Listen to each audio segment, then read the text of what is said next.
The film begins with the vice president's convoy moving through the city center, escorting a critical item called a nuclear football.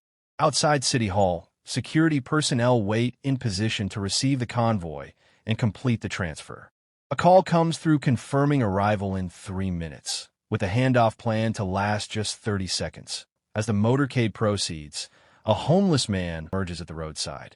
When a police officer approaches to wave him off, the man opens fire, triggering an immediate and overwhelming assault on the convoy.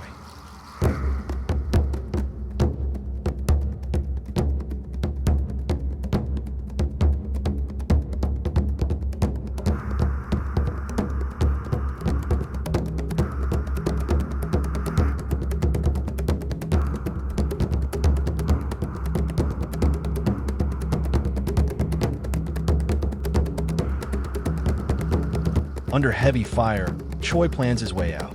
He slips away right before the attackers reach the car and realize the football's gone.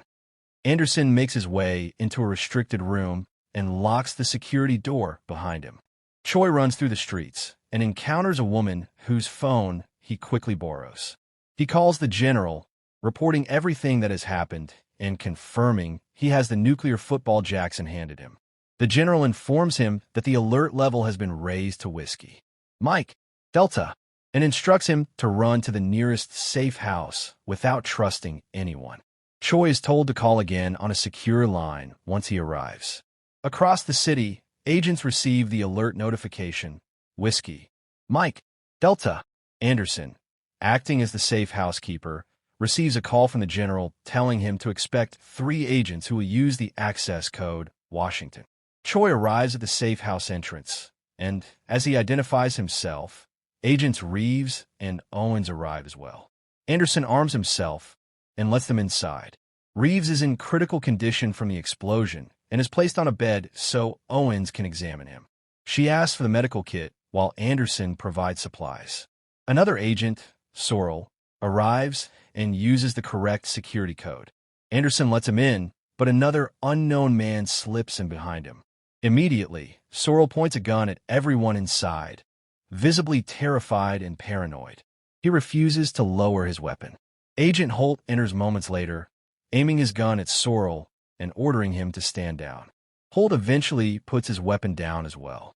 They all identify themselves and their respective departments. Given his higher rank, Holt takes command of the group. Choi establishes a secure connection and calls the general, identifying himself. The general explains the ongoing situation and instructs him to expect an extraction team. Choi is also told not to reveal what he is carrying. Another call comes from the general, who asks Holt, now the point leader, to pick up the headset. As Holt receives new information, the safe house suddenly undergoes a system override and the entire power grid goes down. Panic rises among the agents as even their phones stop working. Holt explains that the authorities likely suspect them because the detonator switch used in the attack was traced back to their location. Owens and Reeves quietly discuss the situation and decide they must reveal what they brought. They inform the team that they are from the Department of Defense's Development Section and had been delivering a newly designed device to the vice president. Holt presses Choi to reveal what he has. Choi refuses. Sorrell grows even more agitated and hostile toward Choi. Anderson spots armed men descending on ropes outside the window. He shouts a warning just before an explosion blasts through the window, allowing assassins to storm the safe house. A fierce gun battle breaks out.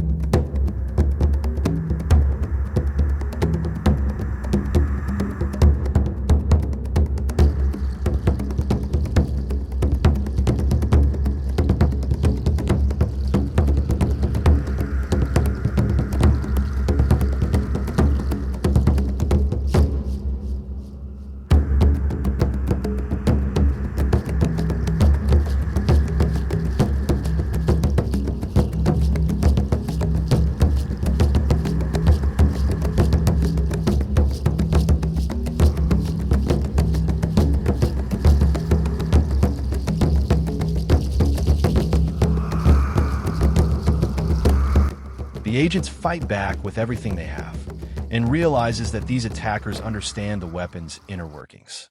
During the fight, Agent Reeves is killed, devastating Owens. A loud alarm suddenly blares. Believing it to be part of the building's emergency protocols, the agents rush into the holding room. Once inside, a bomb goes off, but they manage to escape just in time and continue fighting.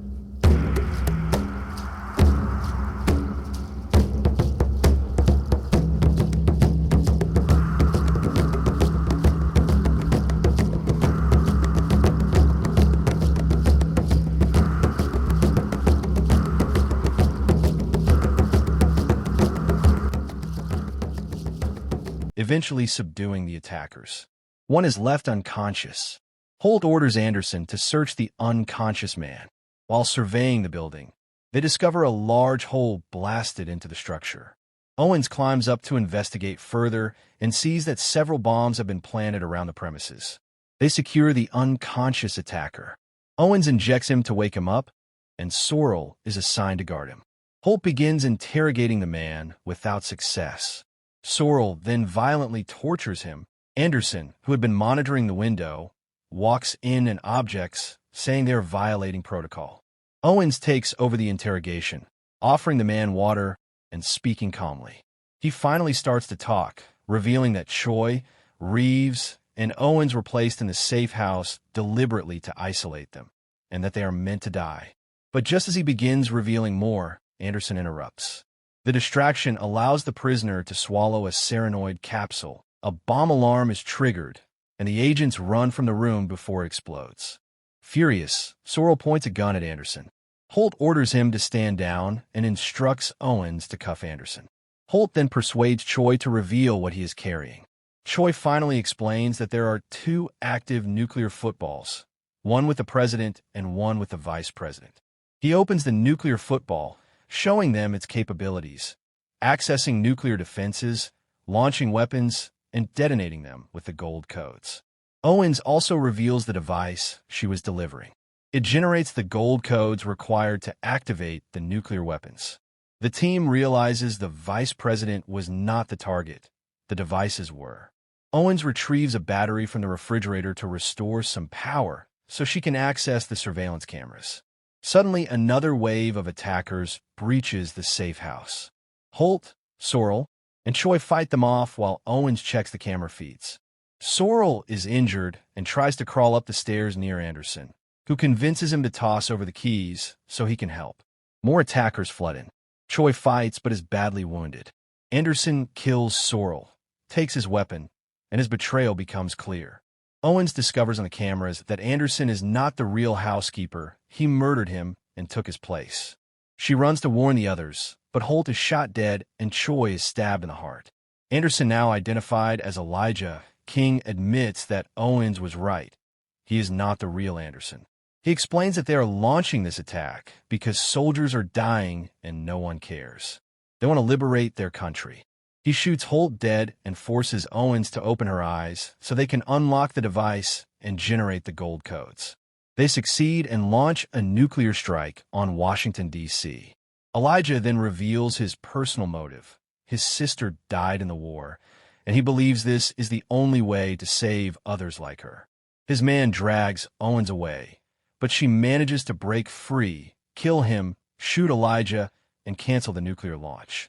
She retrieves the 2 devices, standing amid the destruction and bodies of fellow agents who died, trying to stop the attack. Suddenly, communication lines are restored. The general comes online, repeatedly calling for Elijah. When no one responds, he realizes Elijah is dead. He orders his men to shut down the operations center. He walks out to the street and blows up the command base. The movie ends with Owens beginning her pursuit of the general.